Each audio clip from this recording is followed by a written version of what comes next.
Hello नमस्कार साथियों। स्वागत है आप सभी का आपके अपने YouTube channel Shri Guru Nanak classes में। तो मेरे प्यारे साथियों, जैसा कि आप लोगों को पता है कि हमने अब तक बुक नंबर 1 के महत्वपूर्ण क्वेश्चन आंसर कर लिए हैं। अब इस वीडियो में मैं आपको बुक नंबर 2 का अध्याय नंबर 9 है, जिसका नाम है किरण प्रकाशिकी एवं प्रकाशिक यंत्र। इसके महत्वपूर्ण क्वेश्चन आंसर करवाने वाला हूँ, जिनके बोर्ड एग्जाम में आने की संभावना है। तो ये बोर्ड एग्ज़ाम 2024 को मद्देनज़र रखते हुए बनाया गया है, तो ये बहुत महत्वपूर्ण है। तो आप इस वीडियो को पूरा देखना, और अगर आपने बुक नंबर 1 की प्लेलिस्ट नहीं देखी है तो उसको भी आप ज़रूर से देख लेना, क्योंकि इनके बोर्ड एग्ज़ाम में आने की संभावना है। तो चलिए हम स्टार्ट करते हैं क्वेश्चन नंबर 1 को। क्वेश्चन नंबर 1 जो है वो ये है कि एक उत्तल दर्पण की फोकस दूरी 14 सेंटीमीटर है, तो इसकी वक्रता त्रिज्या क्या होगी। तो हम एक संबंध जानते हैं कि r बराबर 2f होता है। r बराबर क्या होता है, 2f होता है। ये संबंध भी आप याद कर लेना। वक्रता त्रिज्या और फोकस दूरी में एक संबंध होता है कि वक्रता त्रिज्या फोकस दूरी की 2 गुनी होती है। अगर आपसे इसका जस्ट उल्टा पूछे कि फोकस दूरी, तो फोकस दूरी वक्रता त्रिज्या की क्या होती है, आधी होती है, जैसा कि ये लिखा हुआ है यहाँ पे। अब यहाँ पर उत्तल दर्पण की फोकस दूरी 14 सेंटीमीटर दे रखी है, तो वक्रता त्रिज्या कितनी होगी। तो अगर आप 14 का गुणा 2 से करते हो तो 28 हो जाता है। कितना हो जाता है, 28 सेंटीमीटर हो जाता है। तो इसका आंसर 28 सेंटीमीटर आएगा। लेकिन ऑप्शन में आप देखते हो तो यहाँ पर आपको माइनस का 28 सेंटीमीटर भी दिखाई दे रहा है, तो कन्फ्यूजन वाली बात हो गई। तो देखिए, उत्तल दर्पण की जो फोकस दूरी होती है वो धनात्मक होती है। अगर यहाँ पर अवतल दर्पण लिखा हुआ होता, अगर यहाँ पर क्या लिखा हुआ रहता, अवतल दर्पण लिखा हुआ रहता, तो अवतल दर्पण की फोकस दूरी ऋणात्मक होती है, तो उसकी वक्रता त्रिज्या जो होती है माइनस का 28 सेंटीमीटर होती है। तो अगर अवतल दर्पण होता तो आंसर माइनस का 28 सेंटीमीटर आता है, और अगर उत्तल दर्पण है यहाँ पे इस प्रश्न में, तो इसकी वक्रता त्रिज्या जो आएगी प्लस में 28 सेंटीमीटर आएगी। तो याद कर लेना, उत्तल दर्पण की फोकस दूरी धनात्मक होगी, इसीलिए उसकी वक्रता त्रिज्या भी धनात्मक आएगी। और अवतल दर्पण की फोकस दूरी ऋणात्मक होती है, इसलिए उसकी वक्रता त्रिज्या भी ऋणात्मक ही आती है। तो पहला क्वेश्चन आपको समझ में आ गया होगा, और ये संबंध भी आपको याद करना है, r बराबर 2f। हम एक क्वेश्चन से और भी कितने क्वेश्चन बन सकते हैं उन सभी के बारे में डिस्कस करेंगे। ठीक है, चलते हैं अब नेक्स्ट क्वेश्चन की तरफ। नेक्स्ट क्वेश्चन है कि एक जादूगर है जो खेल दिखाते समय n बराबर 1.47 अपवर्तनांक वाले कांच के लेंस को किसी द्रव से भरी द्रोणिका मतलब खुले बर्तन में डालकर अदृश्य कर देता है। जैसे खेल दिखाने वाले क्या करते हैं कि जैसे वो पानी के अंदर उस लेंस को डाला और उसको अदृश्य कर दिया और जादू दिखा दिया, लेकिन वो जादू नहीं होता। उसमें देखिए क्या फिजिक्स लगाई जाती है। जब मान लेते हैं अपन ने एक ये कटोरा लिया, इसके अंदर हमने पानी डाला, और पानी जो है द्रव है, उसका अपवर्तनांक भी 1.47 है। तो अगर आपको लेंस को अदृश्य करना है तो आपको लेंस जो 1.47 अपवर्तनांक का ही लेना होगा। यानी द्रव का अपवर्तनांक और लेंस का अपवर्तनांक अगर बराबर बराबर होंगे तो वो लेंस अदृश्य हो जाएगा। इसलिए आप ध्यान रखो कि जब अगर ऐसा बोला जाए कि अदृश्य करता है, तो इसका मतलब द्रव और लेंस का अपवर्तनांक बराबर बराबर होगा। तो इसका जो सही आंसर होगा वो बी ऑप्शन होगा। तो बराबर होना चाहिए, द्रव का अपवर्तनांक और लेंस का अपवर्तनांक क्या होना चाहिए, बराबर होना चाहिए। तो बी ऑप्शन इसका सही आंसर होगा। इसके बाद है नेक्स्ट क्वेश्चन जो है, यदि सघन माध्यम 1 का विरल माध्यम 2 के सापेक्ष अपवर्तनांक n12 है। तो देखो n12 का मतलब आप समझ लो, पहले 1 लिखा हुआ है, बाद में 2 लिखा हुआ है। तो इसका मतलब जो है यहाँ पर सघन माध्यम 1 का, यानी 1 पहले लिखा हुआ है, तो 1 जो है वो सघन माध्यम है और 2 जो है वो विरल माध्यम है। तो सघन माध्यम 1 का विरल माध्यम 2 के सापेक्ष अपवर्तनांक है n12, एवं इन माध्यमों के युगल के लिए क्रांति कोण IC है। IC मतलब है क्रांति कोण। तो n12 व IC के मध्य सही संबंध क्या होगा। तो हमें n12 और IC के मध्य संबंध बताना है कि सही संबंध क्या होगा। तो इसको हम थोड़ा डिटेल से समझ लेते हैं। देखिए, अगर प्रकाश किरण सघन माध्यम से विरल माध्यम में प्रवेश करती है तो पूर्ण आंतरिक परावर्तन की घटना होती है। तो पूर्ण आंतरिक परावर्तन की घटना होती है, तो उसमें एक एंगल होता है क्रांतिक कोण। क्रांतिक कोण पर क्या होता है कि अपवर्तन कोण का जो मान होता है वो 90 डिग्री होता है। क्रांतिक कोण पर अपवर्तन कोण का मान कितना होता है, 90 डिग्री होता है। यहाँ पे हम अपवर्तन का दूसरा नियम काम में लेते हैं, जिसे अपन स्नेल के नियम से जानते हैं, और वो होता है sin I बटा sin R बराबर n21, यानी माध्यम 2 का माध्यम 1 के सापेक्ष अपवर्तनांक। जैसे कि यहाँ पे लिखा हुआ है n21 का मतलब है 1 के सापेक्ष माध्यम 2 का अपवर्तनांक। और यहाँ पे एक रिलेशन होता है कि अगर n21 की बात कर रहे हैं, यानी माध्यम 2 का 1 के सापेक्ष अपवर्तनांक, ये जस्ट इसका उल्टा होता है, यानी n21 होता है बराबर 1 बटा n12 होता है। तो यहाँ पे स्नेल का नियम दे रखा है, हमें यहाँ पे क्रांतिक कोण दे रखा है, तो क्रांतिक कोण में अपवर्तन कोण का मान कितना होगा 90 डिग्री। तो हम यहाँ पे रखते हैं आई की जगह IC रखते हैं और R की जगह 90 डिग्री रखते हैं। और N21 जो है उसको हम क्या लिख सकते हैं, उल्टा लिख सकते हैं 1/N12। तो हमने N21 को क्या लिखा 1/N12 लिखा। और I की जगह क्या लिखा हमने, I की जगह हमने लिखा IC और R की जगह लिखा 90। साइन 90 का मान 1 होता है, साइन 90 का मान कितना होता है 1। तो साइन IC बराबर क्या बचेगा 1/N12। अगर हम इसको N12 को यहाँ ले जाएं, साइन IC को नीचे ले जाएं, तो N12 बराबर 1/साइन IC हो जाएगा। तो इसका मतलब N12 और साइन IC के मध्य जो संबंध होगा, वो ये डी ऑप्शन में लिखा हुआ है वो होगा, यानी N12 बराबर होगा 1/साइन IC। अब यहाँ पे देखिए, मैं आपको थोड़ा, अगर मान लीजिए आपके दिमाग में अगर ऐसा नहीं आता है तो आप ऑप्शन डिलीट करके अपने आंसर का पता कैसे लगा सकते हो। देखो यहाँ पे ये दे रखा है साइन, यहाँ पे दे रखा है कि tan IC और tan IC। अगर आपने नोट्स पढ़े होंगे तो आपके दिमाग में ये तो आ ही जाता है कि tan तो आता ही नहीं है। तो देखिए B ऑप्शन और C ऑप्शन तो डिलीट हो जाता है, B ऑप्शन और C ऑप्शन तो डिलीट हो जाता है और आपके पास में बचता है A ऑप्शन और D ऑप्शन। तो A ऑप्शन और D ऑप्शन में अगर आप यहाँ पे तुक्का भी लगाते हो तो आपके पास प्रायोरिटी 50-50% की रहती है। अगर आपको कुछ भी नहीं पता है, थोड़ा बहुत आइडिया तो है कि यहाँ tan तो आता ही नहीं है, tan आता ही नहीं है, तो यहाँ पे क्योंकि स्नेल के नियम में ही आता है, तो यहाँ पे आप तुक्का लगाओगे तो आपका 50% चांस रहेगा कि आपका सही होगा। वैसे अगर आपको पूरा तरीका आता है तो पूरे तरीके से करें। तो यहाँ पे डायरेक्ट आप याद कर लो कि N12 और IC में संबंध होता है कि N12 बराबर होता है 1/साइन IC। और यहाँ पे हमने पूर्ण आंतरिक परावर्तन की एक शर्त भी जान ली कि पूर्ण आंतरिक परावर्तन में प्रकाश किरण सघन माध्यम 1 से विरल माध्यम में जाती है, सघन माध्यम से विरल माध्यम में जाती है, तभी पूर्ण आंतरिक परावर्तन होता है। और क्रांतिक कोण पर अपवर्तन कोण का मान कितना होता है 90 डिग्री होता है। ठीक है, तो एक ही प्रश्न से हमने कितने 3-4 क्वेश्चन यहाँ पे तैयार कर लिए हैं। अब इसके बाद में हम नेक्स्ट क्वेश्चन की तरफ बढ़ते हैं। नेक्स्ट क्वेश्चन ये है कि उत्तल लेंस की फोकस दूरी क्या होगी जिसकी क्षमता +2.5 डायोप्टर है। तो यहाँ +2.5 डायोप्टर दे रखा है, फोकस दूरी क्या होगी हमें ये पूछा है। तो हम ये जानते हैं कि लेंस की क्षमता का जो फॉर्मूला होता है P बराबर 1/f होता है। तो f बराबर क्या हो जाएगा, f बराबर हो जाएगा 1/p हो जाएगा। p का मान कितना दे रखा है 2.5, 1/2.5 हो जाएगा, क्योंकि p की जगह अपन 2.5 रखेंगे। हम यहाँ से पॉइंट को उठाएंगे तो ऊपर एक जीरो बढ़ जाएगा, यानी 10 हो जाएगा, तो 10/25 हो जाएगा। इसको हम मीटर, जो अब ये क्या किसमें, ये मीटर में है, मीटर में। और आंसर देखेंगे, यानी हमारा आंसर यहाँ पे आ गया फोकस दूरी, क्योंकि जब लेंस की क्षमता का सूत्र लिखते हैं तो ये फोकस दूरी हमेशा मीटर में होती है। तो यहाँ पर भी आंसर किस में आएगा, मीटर में। लेकिन ऑप्शन में आंसर सेंटीमीटर में दे रखा है, तो हमें इसको सेंटीमीटर में कन्वर्ट करना पड़ेगा। तो हम मीटर को सेंटीमीटर में कन्वर्ट करने के लिए क्या करते हैं, 1000 से गुणा, 1 मीटर में कितने होते हैं 100 सेंटीमीटर होते हैं। 1 मीटर में कितने सेंटीमीटर होते हैं 100। तो हम मीटर को सेंटीमीटर में कन्वर्ट करने के लिए 100 से गुणा करते हैं। तो 10 का गुणा अगर हम 100 से करते हैं तो 1000 हो जाता है। तो 1000 सेंटीमीटर बटा 25, तो 25 का भाग लगाएंगे इसके अंदर तो 40 सेंटीमीटर आएगा। कितना आएगा 40 सेंटीमीटर। तो इसका सही आंसर होगा 40 सेंटीमीटर। ठीक है, अब यहाँ पे चलते हैं हम नेक्स्ट क्वेश्चन की तरफ। नेक्स्ट क्वेश्चन ये है कि वायु में प्रकाश की चाल 3 × 10⁸ मीटर पर सेकंड है, तो 1.5 अपवर्तनांक वाले कांच में प्रकाश की चाल क्या होगी। कांच में 1.5 अपवर्तनांक वाले कांच में प्रकाश की चाल क्या होगी। तो देखिए, कांच के अंदर जाएगी तो प्रकाश की चाल जो है कम होगी पहली बात तो। अब होगी कितनी, हमें यह पता लगाना है। तो हमें क्वेश्चन में देखिए प्रकाश की चाल दे रखी है 3 × 10⁸ मीटर पर सेकंड, अपवर्तनांक दे रखा है 1.5। हमें कांच में प्रकाश की चाल यानी v का मान पता लगाना है।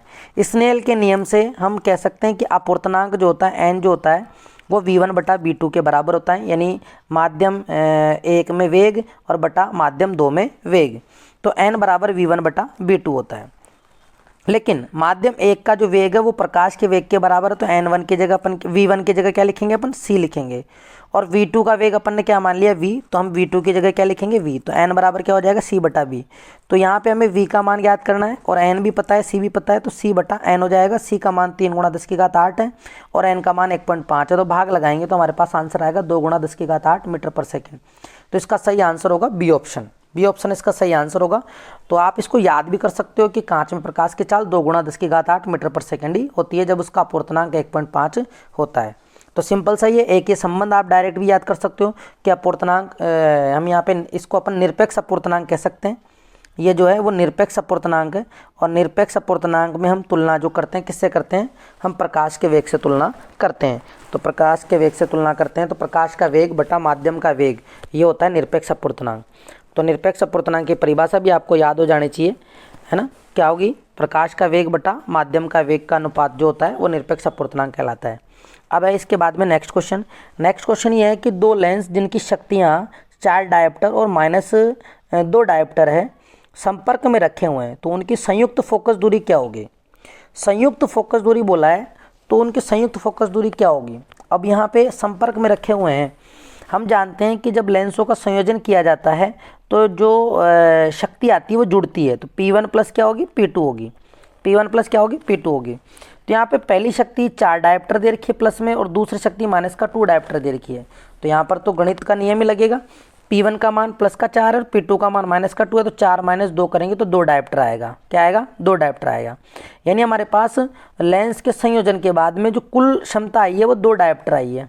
ठीक है, अब हमें ये तो पता चल गया, लेकिन हमसे क्वेश्चन में पूछा है कि संयुक्त फोकस दूरी क्या होगी, हमें फोकस दूरी बताना है। ठीक है, कोई दिक्कत नहीं है, क्योंकि हम जानते हैं कि लेंस की क्षमता जो होती है फोकस दूरी के व्युत्क्रमानुपाती होती है। P बराबर 1/f होता है, तो F बराबर क्या हो जाएगा, 1/P हो जाएगा, जैसा कि यहाँ पे लिखा हुआ है F बराबर 1/P। P का मान कितना है, 2, तो हमने 2 रखा। और ध्यान रखना इस केस में फोकस दूरी किस में होती है, मीटर में, तो यहाँ पे 1/2 ये किस में आएगा, मीटर में आएगा। बस यहाँ पे कंफ्यूज होते हैं बच्चे, इसको मीटर में लिखना है आपको, मीटर में है। ऑप्शन में जाके देखो, आपने अपना आंसर सेंटीमीटर में, तो इसको सेंटीमीटर में कन्वर्ट करना पड़ेगा। तो मीटर को सेंटीमीटर में कन्वर्ट करने के लिए किससे गुणा करेंगे, 100 से गुणा करेंगे, तो 100/2 हो जाएगा, 2 का भाग लगाएंगे तो 50 सेंटीमीटर आ जाएगा। ठीक है, इसके बाद हम नेक्स्ट क्वेश्चन की ओर बढ़ते हैं। नेक्स्ट क्वेश्चन है, संपर्क में रखे 2 पतले लेंसों की फोकस दूरियां 25 सेंटीमीटर तथा -40 सेंटीमीटर, तो इस संयोजन की क्षमता क्या होगी। जो हमने इससे पहले वाला क्वेश्चन किया है उसी का जस्ट रिवर्स है। देखिए यहाँ पे हमें 2 पतले लेंसों की फोकस दूरियां दे रखी, संयोजन की क्षमता पूछी है। हम जानते हैं कि जो लेंसों की क्षमता होती है वो P बराबर P1 प्लस P2 अगर जोड़ते हैं, P जो होता है वो 1/f होता है, और P1 होता है वो 1/f1 हो जाएगा, और P2 हो जाएगा 1/f2। तो यहाँ पे आप देख सकते हो ये सूत्र हमने लिख दिया है, 1/f बराबर 1/f1 प्लस 1/f2। आपको पता लग गया होगा कि ये सूत्र कैसे आया, क्योंकि संयोजन की शक्ति में संयोजन की बात करते हैं तब 1/f बराबर 1/f1 प्लस 1/f2 होता है। इसी को हम P लिखते हैं, इसको P1 लिखते हैं, इसको P2 लिखते हैं। तो 1/f1, f1 का मान कितना है, 25 सेंटीमीटर, और लेंस कौन सा है, 2 पतले लेंस दे रखे हैं हम यहाँ पे, 2 पतले लेंस दे रखे हैं, एक की 25 है, एक की -40 है। तो हम यहाँ पर f1 का मान 25 रखेंगे और f2 का मान -40 रखेंगे। अब इसको हम जो है एलसीएम लेके हल कर लेंगे। 25 और 40 का जो एलसीएम आता है वो आता है 200, और 200 है तो इसको हल करेंगे 25 × 200, तो 8 - 5 करेंगे तो 3/200। ये आप आराम से हल कर सकते हो, 3/200 आएगा। f, अब ये तो 1/f था, हमें तो f चाहिए, तो हम क्या करेंगे, इसको पलट देंगे तो ये 200/3 हो जाएगा, 200/3 हो जाएगा। तो ये सेंटीमीटर में, किस में, सेंटीमीटर में, सेंटीमीटर में है। तो अब यहाँ पे आप ध्यान लगाओ कि अगर ये मान सेंटीमीटर में है और संयोजन की क्षमता हमसे पूछी है, तो मैं बार बार आपसे कहता जा रहा हूँ कि संयोजन की क्षमता का सूत्र होता है, उसमें फोकस दूरी को अपन मीटर में लेते हैं, मीटर में लेते हैं। तो यहाँ पे 200/3 सेंटीमीटर आ रहा है, तो इसको हमें मीटर में कन्वर्ट करना पड़ेगा। इससे पहले वाले क्वेश्चनों में हमने मीटर को सेंटीमीटर में कन्वर्ट किया था, तो 100 से गुणा किया था। अब हम क्या कर रहे हैं, सेंटीमीटर को मीटर में कन्वर्ट कर रहे हैं। तो सेंटीमीटर को मीटर में कन्वर्ट करेंगे तो 100 का भाग लगाएंगे, तो 2 0 से 2 0 कटेगी, तो कितना आएगा, 2/3 मीटर आएगा। फोकस दूरी कितनी आ गई, 2/3 मीटर। अब हम लेंस की क्षमता ज्ञात कर सकते हैं। लेंस की क्षमता P बराबर 1/f होती है, तो f का मान हम 2/3 रखेंगे, तो 2/3 करेंगे तो उल्टा होगा, तो 3 ऊपर चला जाएगा, 2 नीचे आ जाएगा, तो P बराबर आएगा 3/2। 3 में 2 का भाग लगाएंगे तो 1.5 डायोप्टर, और आंसर किस में आ रहा है, प्लस में आ रहा है, तो इसका मतलब P का मान प्लस में आएगा, 1.5 डायोप्टर। और 1.5 डायोप्टर जो है वो कहाँ लिखा हुआ है इसके अंदर, तो इसका आंसर जो आएगा प्लस का 1.5 डायोप्टर आएगा। लेकिन ये ऑप्शन जो है इसमें कहीं पे नहीं दे रखा, तो ये ऑप्शन सारे गलत है, तो इसका आंसर जो आएगा प्लस का 1.5 डायोप्टर आप कर लेना, ये ऑप्शन सारे गलत है इसके अंदर। ठीक है, तो प्लस का 1.5 डायोप्टर इसका सही आंसर होगा। नेक्स्ट इसके बाद में क्वेश्चन है, यदि सघन माध्यम में आपतन कोण क्रांतिक कोण के बराबर हो तो अपवर्तन कोण कितना होगा। ये मैंने आपको अभी थोड़ी देर पहले बताया था, तो सोचकर बताएं इसका आंसर क्या होगा। आपतन कोण जब क्रांतिक कोण के बराबर होता है तो अपवर्तन कोण का मान 90 डिग्री होता है, तो इसका आंसर क्या आएगा, सी। ठीक है, इसके बाद है नेक्स्ट क्वेश्चन 10वां। दूरदर्शी के अभिदर्शक का द्वारक बड़ा बनाया जाता है क्यों? क्योंकि दूरदर्शी का अभिदर्शक होता है ना, जो अभिदर्शक मतलब जो वस्तु की तरफ होता है, तो वस्तु की तरफ वाले लेंस को हम बड़ा बनाते हैं, इसको छोटा बनाते हैं। तो यहाँ पे दे रखा है कि दूरदर्शी की आवर्धन क्षमता बढ़ाने के लिए, दूरदर्शी की विभेदन क्षमता बढ़ाने के लिए, प्रतिबिंब का वर्ण विपतन कम करने के लिए, दूर स्थित वस्तुओं को फोकस करने के लिए। तो यहाँ पे हम कह सकते हैं कि विभेदन क्षमता बढ़ाने के लिए जो है हम दूरदर्शी के द्वारक को बड़ा बनाते हैं, विभेदन क्षमता जिससे कि क्या हो जाए, ज़्यादा। तो इसका आंसर होगा दूरदर्शी की विभेदन क्षमता बढ़ाने के लिए। इसके बाद नेक्स्ट क्वेश्चन है कि एक दूरदर्शी में अभिदर्शक एवं नेत्रिका की फोकस दूरियां क्रमशः 100 सेंटीमीटर 5 सेंटीमीटर है, तो दूरदर्शी की आवर्धन क्षमता होगी। दूरदर्शी की आवर्धन क्षमता का सूत्र होता है m बराबर माइनस का FO बटा FE। m बराबर क्या होता है, माइनस का FO बटा FE। तो आपको अभिदर्शक लेंस की फोकस दूरी 100 है, यानी FO 100 सेंटीमीटर है, और जो ये 5 सेंटीमीटर है, यानी FE अभिनेत्री लेंस की फोकस दूरी 5 सेंटीमीटर है। तो रख दो मान, माइनस FO का मान 100 है, FE का मान 5 है, भाग लगाएंगे तो माइनस का 20 आएगा, और आवर्धन क्षमता का कोई मात्रक नहीं होता, तो माइनस का 20 आएगा, तो माइनस का 20 ऑप्शन नंबर ए में है, तो इसका आंसर ए सही हो जाएगा। अब इसके बाद नेक्स्ट क्वेश्चन है, उत्तल दर्पण द्वारा बनने वाला प्रतिबिंब होता है। उत्तल दर्पण से कैसा प्रतिबिंब बनता है? तो ध्यान रख लेना, उत्तल दर्पण से जो हमेशा प्रतिबिंब बनता है वो आभासी और सीधा ही बनता है, और वो फोकस और ध्रुव के बीच में ही बनता है। ये P होता है और ये F होता है, इसके बीच में ही बनता है। तो उत्तल दर्पण द्वारा बनने वाला प्रतिबिंब हमेशा कैसा होता है, आभासी, सीधा और आकार में छोटा होता है। ये तो सरल क्वेश्चन है। इसके बाद 13वां प्रश्न है कि वस्तु से बड़ा आभासी प्रतिबिंब किसके द्वारा प्राप्त किया जा सकता है? यानी आपको वस्तु से भी बड़ा आभासी प्रतिबिंब प्राप्त करना है, तो इसके लिए तो अवतल दर्पण ही काम में आएगा। अवतल दर्पण, वस्तु से बड़ा आभासी प्रतिबिंब प्राप्त करने के लिए अवतल दर्पण, क्योंकि इसके अंदर एक ही पोजीशन होती है, छठी पोजीशन, जिसके अंदर बिंब P व F के बीच में होता है, तब जाकर ही आभासी और सीधा प्रतिबिंब बनता है। तो इसका सही आंसर होगा अवतल दर्पण। इसके अलावा इसका जो जुड़वा वाही होता है वो होता है उत्तल लेंस, तो उत्तल लेंस के द्वारा भी आप बड़ा और आभासी प्रतिबिंब बना सकते हो।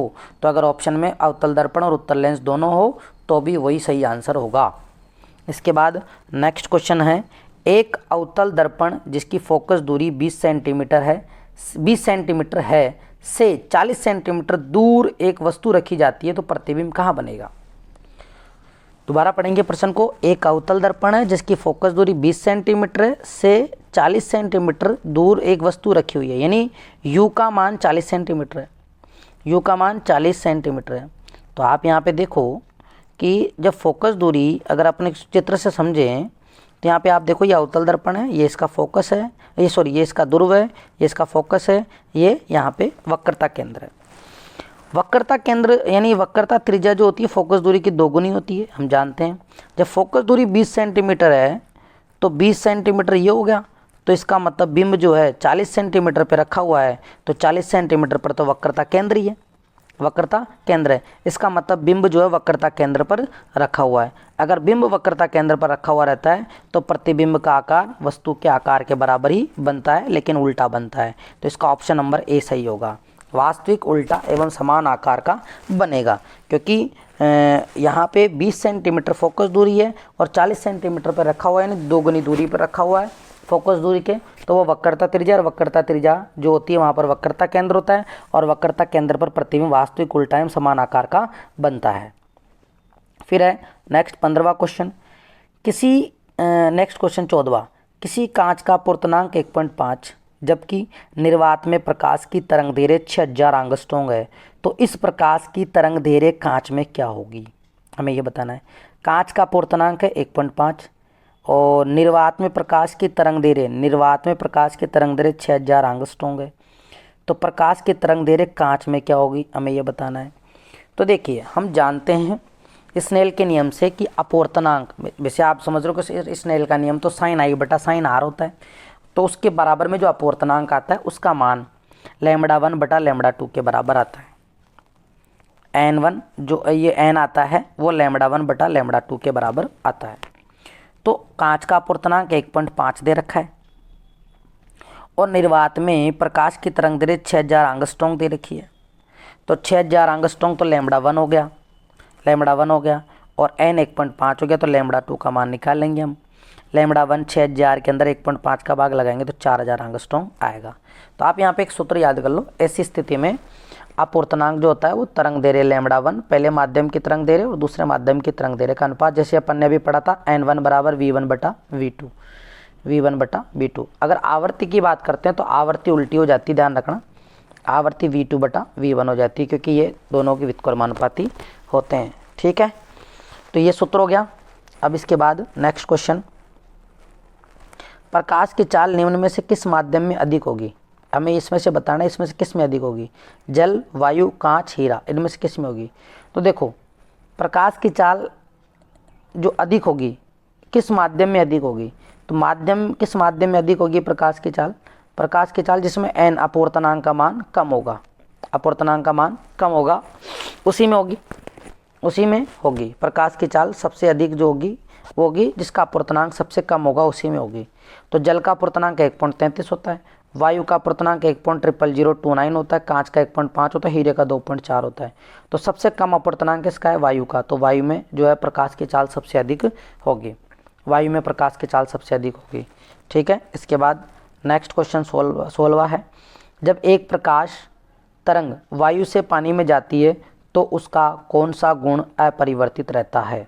तो ध्यान देना, जब प्रकाश की तरंग कहाँ से? वायु से पानी में जाती है, यानी ऊपर वायु है और नीचे पानी है, तो वायु से अगर पानी में जाती है तो क्या परिवर्तित रहता है? पहली बात तो ये घटना जो हो रही है वो अपवर्तन की हो रही है।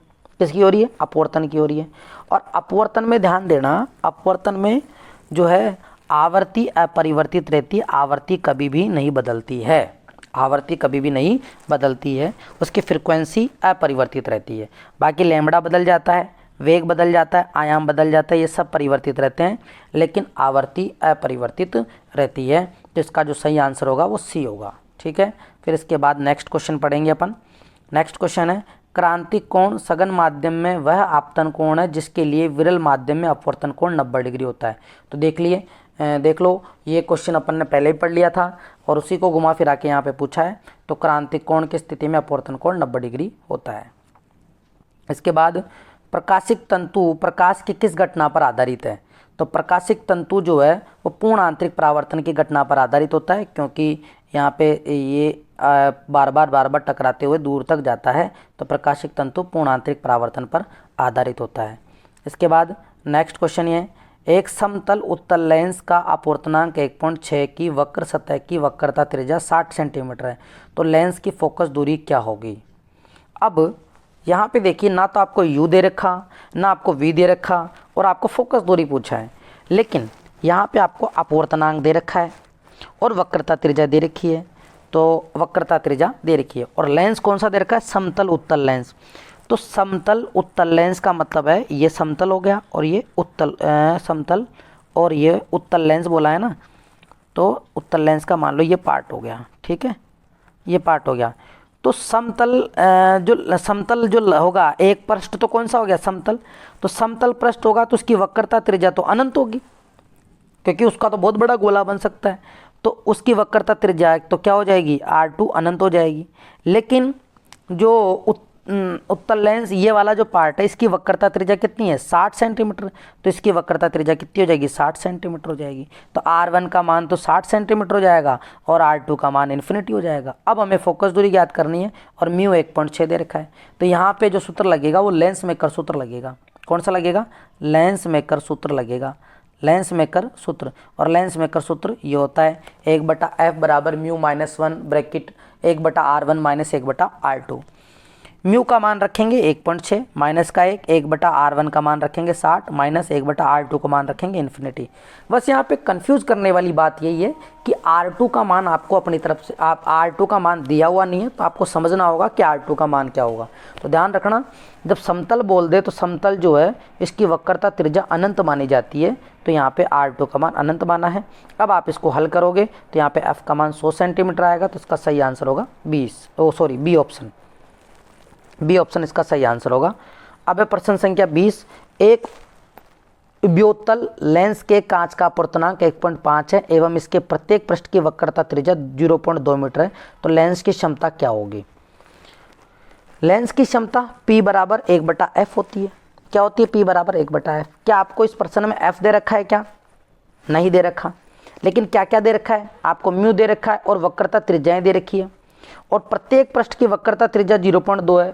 इसका मतलब आप यहाँ पे लेंस मेकर सूत्र ही लगाओगे, तो लेंस मेकर सूत्र की सहायता से आप फोकस दूरी ज्ञात कर लोगे, और फोकस दूरी ज्ञात कर लोगे तो P बराबर 1/F होता है, तो F का मान मीटर में लाके हम यहाँ पे लेंस की क्षमता ज्ञात कर लेंगे। तो देखिए यहाँ पे N21 यानी अपूर्णांक N21 लिख दो या फिर म्यू लिख दो, तो इसका मान 1.5 दे रखा है माइनस 1। R1 यानी वक्रता त्रिज्या जो है वो भी 0.2 ही होगी, और दूसरे के लिए वक्रता त्रिज्या माइनस की होगी। देखो क्यों, ये R1 प्लस 0.2 क्यों आ रही है और R2 माइनस का 0.2 क्यों आ रही है, तो आप इसको समझ सकते हो क्योंकि उभयोत्तल लेंस है ऐसा। अगर इस वाले पार्ट की बात करते हो आप, इधर वाले की, तो वक्रता त्रिज्या इसकी किधर जाएगी, इधर जाएगी, और इधर जाएगी तो इधर वाली दूरी किस में लेते हैं अपन, प्लस में, और इधर जाएगी तो इधर वाली दूरी काहे में लेते हैं, माइनस में। तो यहाँ पे R2 यानी इस वाले पृष्ठ की वक्रता त्रिज्या माइनस का 0.2 और इधर वाले की प्लस 0.2 आएगी, तो अपन R1 का मान रखेंगे 0.2, R2 का मान रखेंगे माइनस का 0.2, और इसको हल करेंगे तो इसका मान आएगा 5। आप इसे हल कर लेना, तो 5 आ गया। वक्रता त्रिज्या किस में है, मीटर में, तो ये भी मीटर में, तो इसका मतलब फोकस दूरी भी किस में आएगी, मीटर में, तो F का मान 1/5 मीटर आ गया। तो लेंस की क्षमता क्या हो जाएगी, P बराबर 1/F, F का मान 1/5 रखेंगे तो 5 ऊपर जाएगा, तो P बराबर प्लस का 5 डायप्टर आ जाएगा। ठीक है, ये हो गया हमारा प्रश्न संख्या 20। ठीक है, इसके बाद एक और ऑब्जेक्टिव टाइप का प्रश्न है कि किस कारण से हवा का बुलबुला पानी के अंदर चमकता नजर आता है। तो चमकने की बात जब भी आती है तो पूर्ण आंतरिक परावर्तन की घटना होती है, तो इसका ऑप्शन डी सही होगा। इसका ऑप्शन डी सही होगा। इसके बाद है किसी समतल दर्पण की आवर्धन होती है। समतल दर्पण जो होता है उसमें प्रतिबिंब की ऊंचाई और बिंब की ऊंचाई बराबर होती है, तो दोनों में भाग लगाते हैं तो आवर्धनता उसकी हमेशा 1 आती है। तो ध्यान रखना, समतल दर्पण की आवर्धनता हमेशा कितनी आती है, 1 आती है, 1 आती है। ठीक है, अब नेक्स्ट पार्ट के अंदर, क्योंकि वीडियो बड़ा हो गया है इसलिए हम नेक्स्ट पार्ट के अंदर इसी चैप्टर के रिक्त स्थान जो हैं वो पढ़ेंगे और उसके नेक्स्ट पार्ट के अंदर बड़े क्वेश्चन करेंगे, इसलिए इस चैप्टर को हम 3 अलग अलग पार्टों में डिवाइड करके पढ़ने वाले हैं। तो अभी हमने इस पार्ट के अंदर वस्तुनिष्ठ प्रश्न जो भी हैं इंपॉर्टेंट उनको हमने डिस्कस कर लिया है, तो नेक्स्ट पार्ट में हम रिक्त स्थान करेंगे, तो उसका आप इंतज़ार करें, जल्दी वो वीडियो डाल दिया जाएगा। और इससे पहले जो आपने अगर बुक फर्स्ट नहीं देखी है तो उसको भी देख लें। ठीक है, और कमेंट बॉक्स में ज़रूर बताएं आपको वीडियो कैसे लग रहे हैं, आपको पसंद आ रहे हैं या नहीं आ रहे हैं, तो प्लीज़ कमेंट बॉक्स में ज़रूर बताएं। Thank you. जय हिंद, जय भारत।